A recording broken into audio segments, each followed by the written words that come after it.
Hi. In today's video, we're going to be talking about preparations for your own death. Before we do that, though, I would appreciate it if you went ahead and clicked that like button, the subscribe button, and rang the bell so you'll be notified of any other videos that come out in the future. You know, death is something that we're all going to go through, and it is something that we need to prepare for. There's this pair of scriptures, there's this pair of verses in Ecclesiastes chapter 7 that intrigue me because they are counterintuitive to what our culture is here in the United States of America. Let's go on ahead and look at them. This is Ecclesiastes 7, verse 1. A good name is better than a fine perfume, and the day of death better than the day of birth. Now that's some weird talk. Okay, so let's break that down. A good name is better than a fine perfume. Well, first off, in the Hebrew, that word good is not in there. It's just a name is better than a fine perfume. But the good is implied. A reputable name is better than a fine perfume.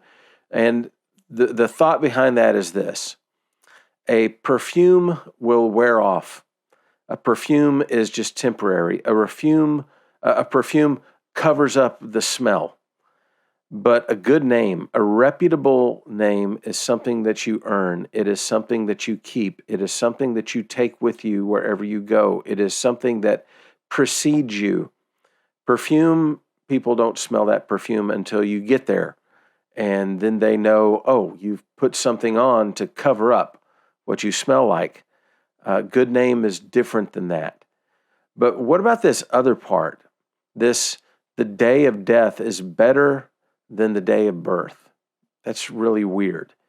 I think the thought behind that is this. At the day of your death, you have already, if you have a good name, it kind of goes hand in hand with the first part of that verse. It goes hand in hand with having a good reputation. Your days are over. You have died a good death. You didn't die yelling out for mercy because you have a good name. You have a reputable name. And that name is going to carry on afterwards. Just like your good name preceded you while you were alive because you had a good reputation, after you die, that name carries on. It carries on for as many generations as can remember that name. People will talk about you after your death. But the day of your birth, you don't have a name yet. You don't have a reputation. You don't have anything about you that people remember you by other than you're a crying little baby who wants milk all the time and who goes to the bathroom all the time. There's also another thing that we can look at with that verse. The day of death is better than the day of birth. If you have lived your life and you know that you are going to see God one day, and that visit with God on Judgment Day is going to result in a well done, good and faithful servant, that's a good day.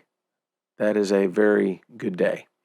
The second verse is this one. It is better to go to a house of mourning than to go to a house of feasting.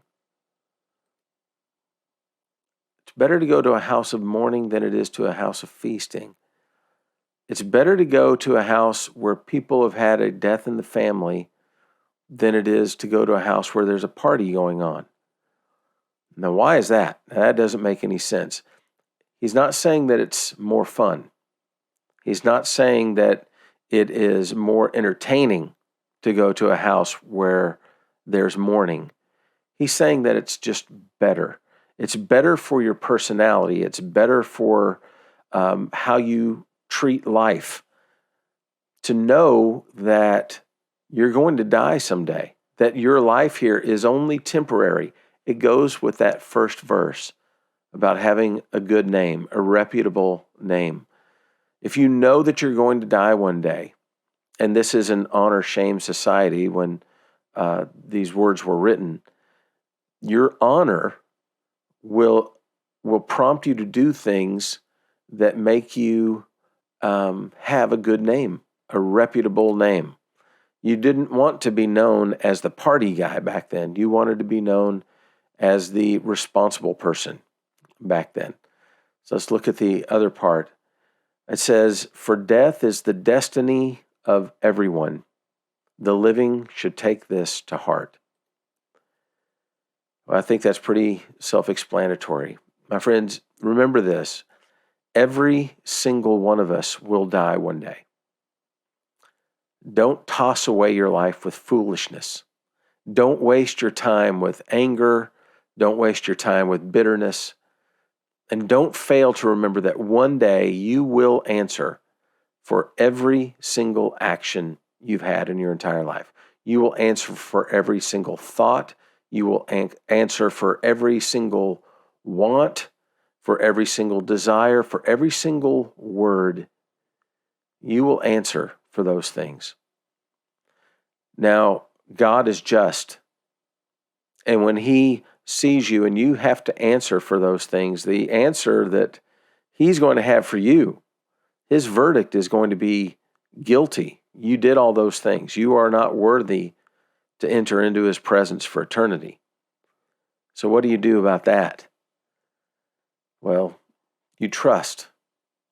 You trust that Jesus has taken care of that. You trust that He has taken care of the debt that you owe. He has clothed you in righteousness, His righteousness. You don't have any of your own. And when you see God on Judgment Day, clothed in the righteousness of Jesus, you'll hear those words, "Well done, good and faithful servant." It'll be a good day of death because it will be your first day of eternal life. I hope this video blessed you. If it did, hit that like, subscribe, notification bell. I appreciate you watching. Have a great day. I'm Bob Balch with the That's Jesus channel. Be blessed.